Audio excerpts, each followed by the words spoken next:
In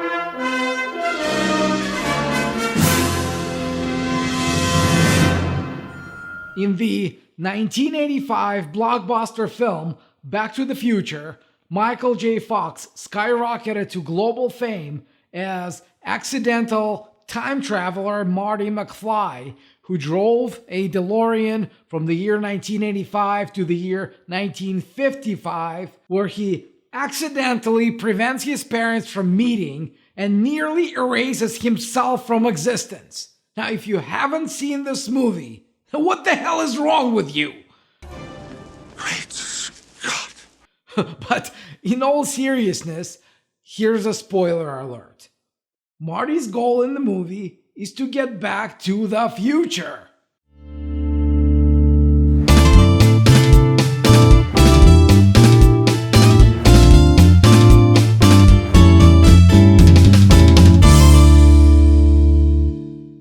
Figures, right? Now, however, the story I'm about to tell you now begins with the second installment of the franchise, where rather than going back in time, Marty travels forward in time from the year 1985 to the year 2015. Now, back in 1989, when this second movie was made, the filmmaker's vision of the future included everything from holographic sharks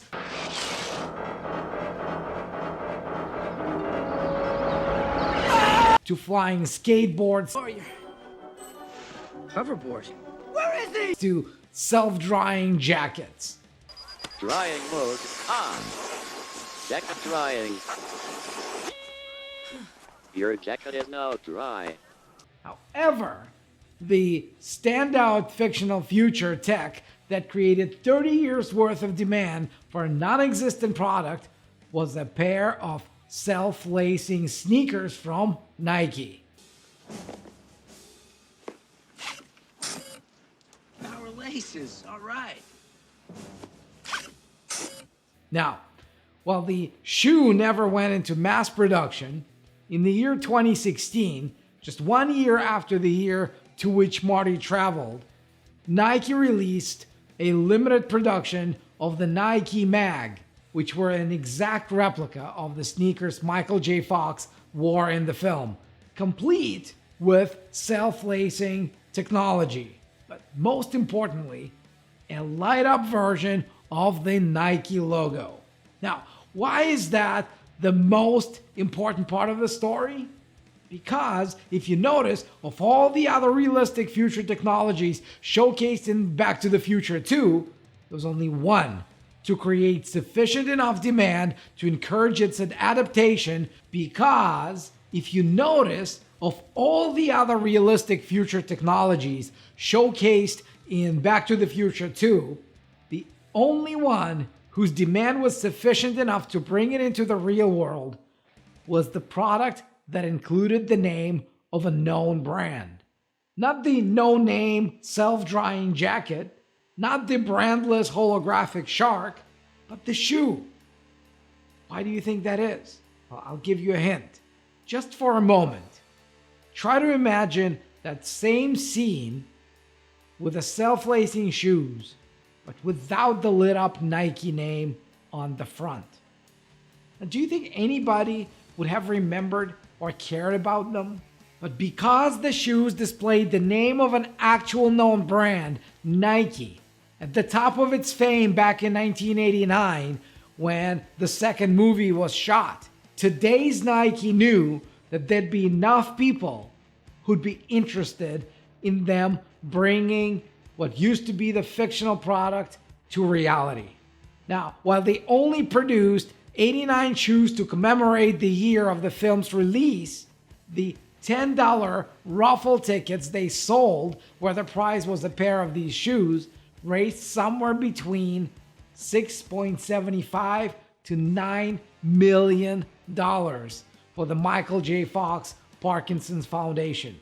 Each ticket is $10. They can pick a size 7, 9, 11, or 13. And the draw opened today, and it goes until the 11th. And then the winners will be notified on the 17th.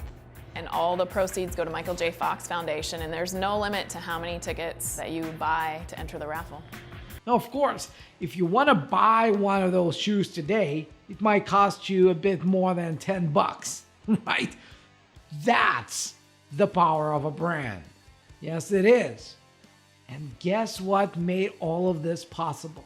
A stupid piece of paper that Nike's lawyers filed with the USPTO back in 1972, just a few short months after they became Nike and adopted the swoosh design.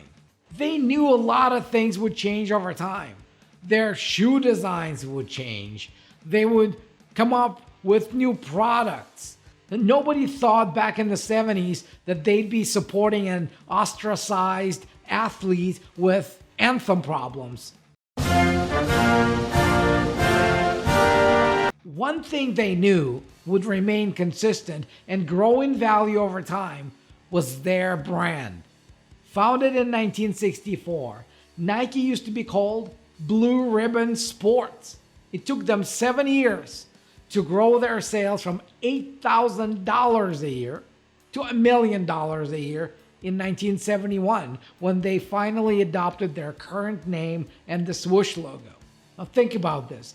Today, the company as a whole is valued at $91 billion. Now, of that $91 billion, their brand, just their brand alone, not their sneakers, not their shirts, the brand, just the brand is valued at $47 billion. That's more than half. Now, do you think it was worthwhile for Nike to have secured their brand as early as they did? Now, if you're an entrepreneur or a business owner, you started your business because deep inside, you hope that you have it in you to make it successful. So treat your business as if it may actually become successful one day. Do what every other successful company has done, and do it early.